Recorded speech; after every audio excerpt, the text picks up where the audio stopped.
Hello everyone, তো আসছিল আমাদের এইচএসসি এক্সাম। বাসে উঠে এদের পড়াশোনা দেখে আমিও বইটা বেরিয়ে করে ফেললাম। আমরা যখন এমনি সময় কলেজ যাই আমরা কোনোদিন অটোর জন্য দাঁড়াই না, অটো আমাদের জন্য দাঁড়িয়ে থাকে, আর সেটারই রিভেঞ্জ নিয়ে নিল অটো।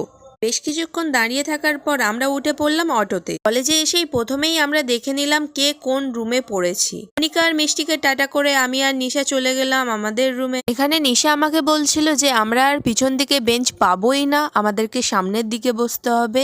আমি বললাম আচ্ছা ঠিক আছে, আমরা সামনের দিকে বসেই যাব। আমরা ক্লাসরুমে ঢুকে দেখলাম যে আমাদের খুব একটা সামনে বসতে হবে না।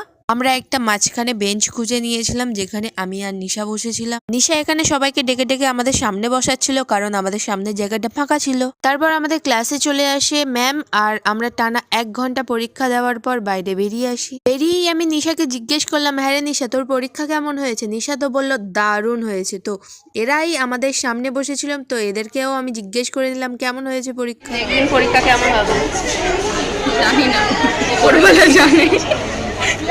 হ্যাঁ গাইস, আমারও পরীক্ষা দারুণ হয়েছিল। এখানে অ্যান্সার চেক করা হচ্ছিল, যেটা মিষ্টিরা ভুল করেছে সেটাই আমরা ঠিক করেছি।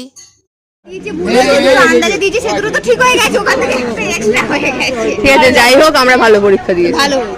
তারপর ওখান থেকে আমরা চলে আসি ক্যান্টিনে খাওয়ার জন্য। আমরা কলেজ এসছি আর কিছু করব না এটা তো হতে পারে না। ওই যে নীল জামার হলুদ জামাকে দেখতে পাচ্ছ, ওরা ক্যাম্পার বোতলে সস দিয়ে শঙ্খর কাছে নিয়ে এসছে শঙ্খকে খাওয়ানোর জন্য। আর এই বেচারা তো খেয়েই নিল জিনিসটা। খাওয়ার পর ওর অবস্থা ঠিক এই রকমই হয়েছিল। আজ এই পর্যন্তই থাক। ভিডিওটা ভালো লাগলে like comment share and subscribe করে দিও। চলো টাটা।